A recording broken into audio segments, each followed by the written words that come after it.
Maayong adlaw sa tanan natong mga subscribers sa YouTube o sa Facebook. Aniya na po kita sa lain natong nga episode. Nga di natong paghahisgutan ang importante nga kabahin sa atong Kristohanong kasinatian o eksperyensya. Kana mao ang sincero nga pagsugid sa atong mga sala ngadto sa Ginoo. Unang-una, dili dapat ta mahadlok pagsugid ngadto sa Dios. Ngano? Kay sa tubangan sa Dios o Ginoo, nakita ni ang tanan. Og siya nasayod sa atong ginabuhat. Siya gitawag og omniscient. God is omniscient. Kahibalo siya sa tanan. Ato ka na mabasa sa 1 John chapter 3 verse 20. Nagaingon, dako pa ang Dios kaysa atong kasing-kasing, og nanghibalo sa tanang mga butang. Si Salmista David nagpamatuod usab niini. No, ato ka nang mabasa sa Salmo 139 kapitulo 2 bersikulo 3. Kini nagaingon, ikaw nahibalo sa akong paglingkod ug sa akong pagtindog. Ikaw nasayod sa akong hunahuna bisan sa halayo. Verse 3, ikaw nagasusi sa akong alagianan ug sa akong paghigda, ug ikaw nahibalo sa tanan ko nga mga dalan. Karon mangutana ko ninyo, do na ba'y matago sa Ginoo? Base sa teksto nga ato nabasa. Wala gyud tay matago diha sa Ginoo. Gawas pa, anaay mga manulunda nga kada adlaw naga-record sa ato ginabuhat o ginasulti. No? Luke 12:2 nagaingon, apan walay bisan unsa nga gitabunan nga dili igapadayag, og walay gitago nga dili mahibaloan.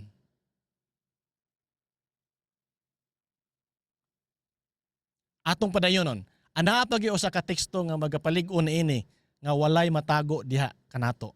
No, atong basahon ang Ecclesiastes chapter 12 verse 14.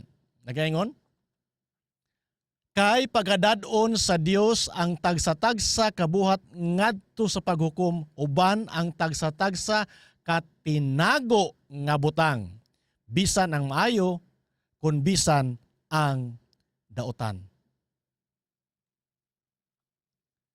Usahay gahuna-huna manggod ta mga igsoon nga why nakabalo sa atong sala, why nakakita, kaya gibuhat nato kini sa tago. Apan ang kamatuoran mao kini, moabot ang higayon nga tanan natong mga tinago nga mga sala igabutyag kini, igapadayag. Gawas kon kani nga maong sala atong isugid, hinulsulan, og atong pangayoon ang kapasayloan ni ini nga sala pinaagi sa dugo nga giula ni Ginoong Hesukristo dito sa Kalbaryo sa krus. Karon atong tubagon kini nga pangutana. Nganong importante man ang pagsugid sa atong mga sala kung ang Dios nasayod na niini? Diba? Nag-ingon ang Matthew chapter 6 verse 8, kay nahibalo ang inyong amahan sa inyong mga kinahanglan, sa wala pa kamo nagapangayo kaniya. So nganong ato pa man siyang sultihan, nga nasayod naman siya sa tanan. Sa pagkatinuod, ang atong pagsulti dili alang sa kaayuhan sa Dios o sa Ginoo. Kay siya nasayod na ni ana, bisan dili pa nato isulti. Apan ang pagsugid o pagsulti ngadto sa Dios sa atong mga kasalanan, nagpasabot kinig duha ka butang. Kay number 1, atong giila o giangkon nga kita nakasala.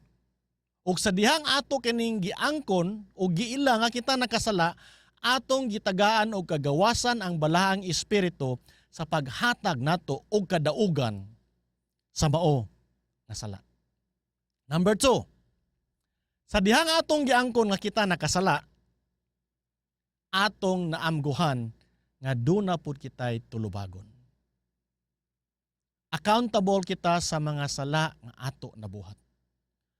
O ang Biblia nagaingon sa Roma 6:23 nga ang bayad sa sala mao ang kamatayon.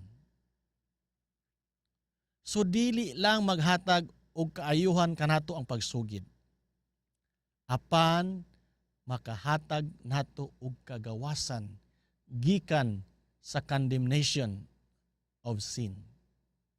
So sa unsa man nga paagi nga kita mahilikay o mahigawas na nga kondenasyon, pinaagi sa pagsugid diha ni Ginoong Jesucristo ug ang atong madawat ang kapasayloan. Ato ka na mabasa sa 1 John 1:9. Kung igasugid nato ang atong mga sala, matinumanon og matarong siya aron pasayloon kita niya sa atong mga sala ug pagahinluan kita niya gikan sa tanang kadautan. Pagkatahom nga saad nga naghatag kanato og kasiguruhan sa kapasayloan ug paghinlo sa tanan natong kadautan. Kay ang pagtago og dili pagsugid dili kani maghatag nato og kaayuhan, kundi lamang magatukmod kanato ngadto sa kadautan o kaalautan. Kaya ato ka na mabasa sa Proverbs chapter 28 verse 13. Kadtong nagatabon sa iyang kalapasan dili mouswag. Unsa daw? Kung atong tago-taguan di nato isugid ang atong mga sala, kita dili mouswag. Apan bisan kinsa nga nagasugid og nagabiya kanila makadawat og kaluoy. So unsa pa may atong langayan?